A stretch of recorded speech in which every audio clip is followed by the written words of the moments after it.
Kuvalwa amashishini eMnambithi kwaZulu Natal ngenxa yezikhukhula abantu bavaleleke emakhaya.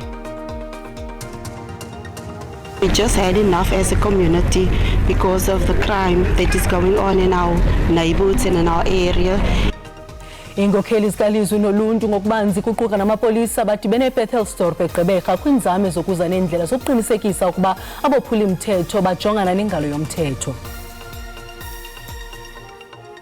Iqela iGolden Arrows libhaxabule iKaizer Chiefs ngamanqaku amathathu kwamabini kumabala ePeter Mokaba kumdlalo weDStv Premiership ePolokwane.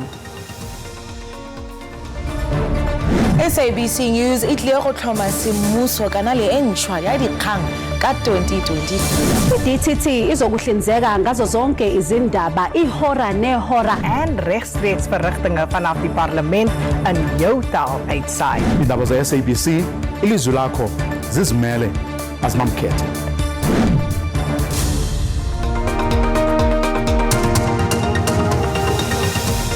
Molweni makhaya samkele nababukeli beDTT nanguvimba wangokuhlwanje. Izanjonjo zemvula nezikhukhula zithe gqolo ukudala umonakalo kwindawo zephondo eMpuma Koloni kubhubhe abantu abathandathu eCoffee Bay emva kokukhukuliseka. Uninzi lwemizi itshabalele nazo izikolo neekliniki zafumana umonakalo. Yinto ebisakuba sisikolo samabanga aphakamileyo ityeli nzima. Bangaphezulu kwewaka ngoku abafundi abashiyeke bengenandawo yakufundela. Abazali abaxhalabileyo bathi abafundi kuza kunyanzeleka basiwe kwezinye izikolo. Imeko ibimaxongo kakhulu iwesi xa kunethayo abantwana bethi incwadi zabo bezinetha esikolweni isikolo asakhekanga bebefunda kabuhlungu kakhulu. Eyona ngxaki kungabikho kondawo nento zokuncedisa. So kube khona obobunzima ingase ke ngoku kukhawulezwe njengoba isimo sinje. Iintsapho eziliqela zishiyeke zizimpula zikalujaca. Iindadi zisakhangela abantu abaduke emva kwezantjonjo zemvula kulommandla ngempela-veki. Sesufumene umzimba womntwana oneminyaka emithandathu nongomnye wabantwana ababini ebebemke namanzi emveni kwamanzi amaninzi angene ekhayeni labo belele nomama wabo. Siya ngoku sigqiba ufumana ihelicopter yamapolisa nesincedisayo ukusikhokhela siye apho kukho sirhanele uba sizawufumana umzimba wentwazana eneminyaka engama-24. Indlela nebhlorho zikhukhulisekile. This is the very first time it's been such severe, and if you look at the devastation up the road to the schools, I've never seen something like this before. Ingxelo yomasipala wase-OR Tambo ithi bangaphezu kwama-20 abafundi bezikomfundo ephakamileyo iKSD TVET College abalahlekelwe into yonke kwezi zikhukhula. Kwiindaba ze-SABC ndingufundiswa Mhlekude eCoffee Bay.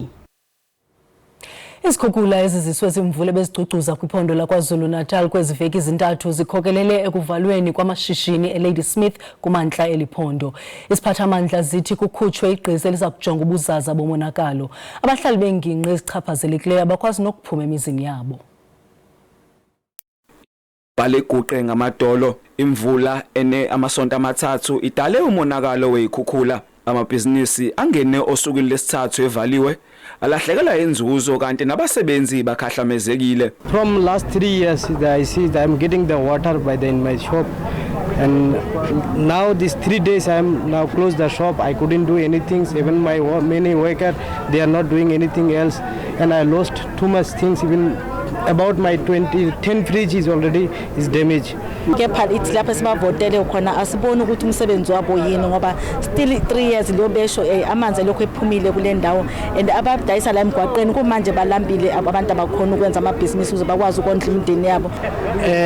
Ngicabanga ukuthi akhona into ekufanele yenziwe about town planning, because town planning I think it was wrong. Iyona kumele ilungiswe kahle ngoba lamanzi lawa qhamuka emfuleni bese kapakela kula edolobheni, so I think town planning mele bayibhekisise la eMnambithi. Ngeledlule iKZN iminyezelo njengendawo yenhlekelele emuva kwemvula eyinamandla kwashona abantu abayisithupha. UMnambithi ungaphansi kwesifunda uthukela okuyindawo yakamuva ekhahlamezekile. Umuntu uyafisa ukuguqa ukuthi cha abasibale nathi manje njengenye yendawo ezehlelwe izinhlekelele ngoba kuleli viki nje njoba lemvula inetha miningi kakhulu imizi yabantu esibhidlikile nedolobha selizela cwila ke manje. Umeya uthi balinde kuphethwe zonke inhlelo zokuthenga kweindingonqangi ukuze umsebenzi wokulungisa ama-drain asedolobheni uqhubeke. Babili abantu abasathungathwa emva kwekhukhula zesonto ledlule. Bongani Gema, endabeni ze-SABC eMnambithi. Inzapho eziye zafuduswa ngenxa yezikhukhula eStanderton kumasipala waseLikwa zibuyele kumakhaya azo. Amagosa kamasipala athi ezintsapho zifuduswe emva kokuphuphuma komlambo waseVaal. Akubikwanga mntu uswelekileyo kwesisiganeko. Zisavaliwe ezinye indlela kunye neblorho ngenxa yezikhukhula ezithe gqolo. Uninzi lwabahlala bakwingingqi ezikumazantsi nganeno kwemilambo ngabona bachaphazelekileyo. Iintsapho ezintandathu ebezifudusiwe zibuyele kumakhaya azo. Isiphumo sesibaleka la. Sithathe nje ukuthathekayo. Ngoba ekuseni nje ayibukubheda vele. And it dropped nearly back to normal. There's still the rubber flow a lot. What is actually good. Ezinye izakhiwo zisangqongwe ngamanzi. This happened basically around Thursday evening. The water was coming up, and we decided at about 12 or 1 o'clock Friday morning we will come and inspect to see how's the water flow. And at about 1 o'clock Friday morning, I decided with two of my brothers to come and inspect to see how's the water flow. And at that time we found that just at the steps, we see the water flows was around the area. So we called our brothers from the community, and about 25 of us, within about 25-30 minutes, we were all here, and we made a decision to remove all the carpets and all the furniture from the mosque. Abasemagunyeni bathi imeko iyayibuyela esiqhelweni kodwa basayibeke phantsi kweliso elibukhali. At the moment, we are having a lot of traffics and SABs in those roads that are more especially affected by the water.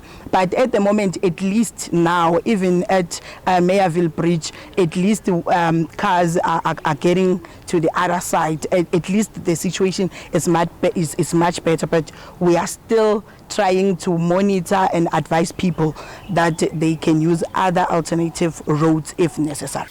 Umodise uthi basebenzisana namapolisa ukubeka iliso imeko yendlela neblorho ezivaliweyo. Iqukunjelwe namhlanje ingqungquthela yemanyano yamazwe aseAfrika. Umongameli Cyril Ramaphosa ujongene nomsebenzi onzima nanjengoko kulindeleke ukuba aqinisekise ukuba ibhunga loxolo nokhuseleko le-AU liyayihoya yonke imilo kweli lizwekazi. We as South Africa had been appointed as the chairperson of the Peace and Security Council, which is really the real main centerpiece of the work of the African Union Assembly, because the continent continues to work on the project of silencing the guns throughout the continent, and therefore it occupies a lot of the time of the Assembly. We were able to report on the various conflicts that are taking place on the continent. Of course, we started off with a great success in relation to Ethiopia, where there was a settlement in South Africa facilitated by President Obasanjo, President Kenyatta, and our own former Deputy President Phumzile Mlambo-Ngcuka, where we were able to get the government of Ethiopia and the Tigray Liberation Front to agree on a cessation of hostilities and to start working on peace. Kwalapha ezindabeni kuqulunqwe amaqhinga okulwa uguquguquko lwemozulu ePhilapila eLimpopo kona masiqale evenkileni.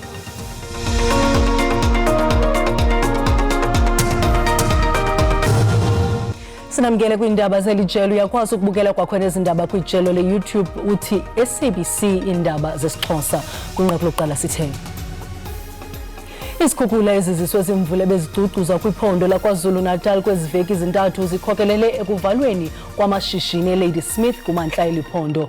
Lokamisa ndyondyo zemvula nezikhukhula zithe gqolo ukudala umonakalo kwiindawo zephondo eMpuma Koloni. Kubhubhe abantu abathandathu eCoffee Bay emva kokukhukhuliseka. Iinkokheli zikalizwi noluntu ngokubanzi kuquka namapolisa badibene eBethelsdorp eGqeberha kwiphondo leMpuma Koloni kwinzame zokuza neendlela zokuqinisekisa ukuba abaphulimthetho bajongana nengalo yomthetho. Oku kuzana njengoko zithe gqolo iziganeko zodutyulo kulo masipala uMbaxa kwaye oku kwenza uluntu luphile phantsi koloyiko. Ngokweenkcukacha amanani zakutshanje zolwaphulo-mthetho lenyukile izinga lodushe kweli phondo, nto leyo ishiya abahlali bephila phantsi koloyiko. Kungoku nje abahlali badikwe yeyokosa. Lengingqi yaseNelson Mandela idume ngokuqoqodiswa kwemoto kwaye zisixhenxe izikhululo zamapolisa kweli phondo leMpuma Koloni ezinamanani aphezulu ukubulawa kwabantu kuquka kuzo idolophu ezifana eGqeberha, Mthatha, Ngcobo naseDutywa. Sithetha nje bangapha kwe-117 abantu abathe babulawa kweli phondo leMpuma Koloni kulo nyaka, kwaye elinani liyakhula mihla le. Enye intsini nabadala kukunyuka kwezinga lokuhlukunyezwa kwabasetyhini kweli phondo leMpuma Koloni. Elinani lime ku-2,100 yabasetyhini abadlwengulweyo. Abahlali balapha eBethelsdorp bathi badikiwe yile meko. It is vitally important for us to take this stand. Call a corporate meeting with the stakeholders the other day, and we say and we need to do the enough is enough approach, so that the vandalism and the high crime with drugs involved can stop. Namaziko angafumani inkxaso kurhulumente kuquka namapolisa alixhasile eliphulo. We just had enough as a community because of the crime that is going on in our neighborhoods and in our area, and even with our children at schools. So we just feel like to stand up and do something about it, because if we don't do anything, then it's just going to escalate. As South African police, and in particular the Bethelsdorp cluster, believe that the strongest pillar for the fight against crime is our community, and we surely need them, and they're the eyes and the ears of the police. Uluntu lwalapha lufuna ukutshintsha le meko yeliholo loluntu ngeenzame zokubuyisa isidima sabasetyhini, liphinde lihlise izinga lolwaphulo-mthetho. Ndinguzolani Moya weendaba ze-SABC ndiseGqeberha kwiphondo leMpuma Koloni. Ikomiti yepalamente ejongene nezamahlathi ukuloba nokusingqongileyo ithi iza kuqulunqa izindululo ngomthetho oyilwayo ngoguquguquko lwemo yezulu ngezimvo ezifumene kuluntu lwaseLimpopo. Le komiti ithi babonakalise umdla abantu bavakalisa izimvo zabo ngalo mthetho oyilwayo kwelaphondo. Umthetho uza kuba lulutho kumaqhinga angokumelana noguquguquko lwemozulu. Imo yezulu engazinzanga, ukuqala kwimpuphuma kuya kwimbalela, abantu nezilwanyana zithwaxwa kanobomi le meko. Izikhukhula zamva nje zithe tshitshilili kuninzi lwamaphondo. Kuloko kuqulunqwe lo mthetho oyilwayo kwaqaliswa nenkqubo yokusabela eluntwini. Ikomiti yepalamente ngezamahlathi ukuloba nokusingqongileyo iziqukumbele inkqubo zokuphulaphula izimvo zoluntu ebhelabhela. Abahlali baphakamise imiba abayibona ibatshisa ipunzi nabafuna iselwe iso. There was one little query I raised about Minister seemed to be able to decide what greenhouse gases he wants to decide need to be confronted. But for the rest, I'm fully in favour of it. We're happy with it. We are just appealing to the chairman of the committee that he actually listens to the import of the bill, and that is that the bill addresses 4 different sectors. That's coal, auto, the agriculture and tourism, all of which are private sector driven.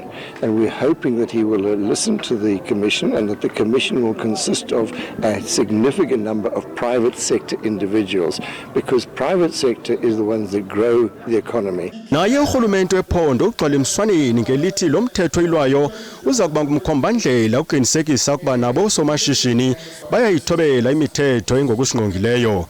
I think the bill will assist us to firm up on deficiencies that are there in terms of ensuring that we don't experience some degradation on our environment and so forth. Le komiti epalamente ithi ifumene izimvo nezindululo ezakhayo kuluntu lwaseLimpopo.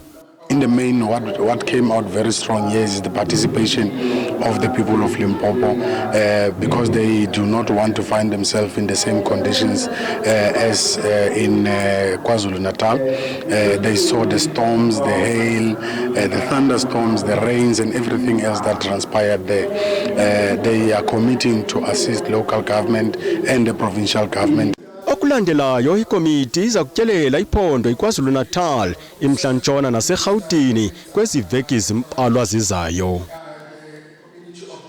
Amaqela aphikisayo kumasipala ombaxa waseMangaung athi ukudodobala kwezimali kulo masipala kungenxa yongabikho kwamaxwebhu okukulandela ingxelo yomphicothi zincwadi jikelele ka-2021-2022 ezobe umfanekiso ombi ngolawulo oluphezulu nangezimali kulo masipala.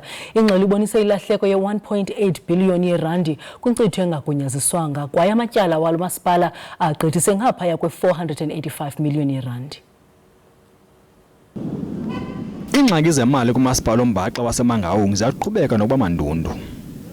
Ingxelo yomphicothi zincwadi jikelele idiza ukuba uzinzo lungekhoyo kwinqanaba lolawulo oluphezulu lunokunxuyaniswa nokusebenza kakubi kwalo masipala. Kukafunyaniswe ukuba kukho ukungayondelani kwingxelo zezimali zalo masipala. Ingxelo ibonisa ukuba kukho inkcitho ebonakalayo engagunyaziswanga. The municipality has regressed and the instability in Mangaung is caused by lack of documentation. In other words, they cannot account in terms of which projects were completed and how they were completed. One can just term it as it is on the autopilot, whereby there's instability and there is nothing that can be definitely be done. ANC approved salary increases for the HODs. You get a report from the AG say this is problematic, and yet again you approve increases, and we don't have the funds at this stage for any increases at all. Umbutho wahlali iMangaung Concerned Community ihlabe ikhwelo ukuba kuchithwe ibhunga lalo masipala ombaxa waseMangaung.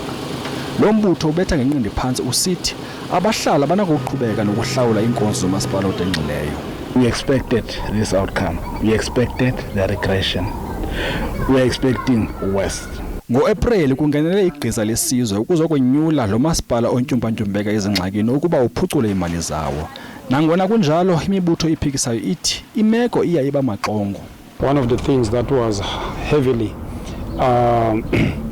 highlighted is the issue of overtimes. The overtime is a problem in the municipality. The issue of senior management. We have to appoint senior management. Lo masipala ombaxa wehliswe kabini yi-arhente iMoody's. Ukanti uBram Foster ngowe-FF+.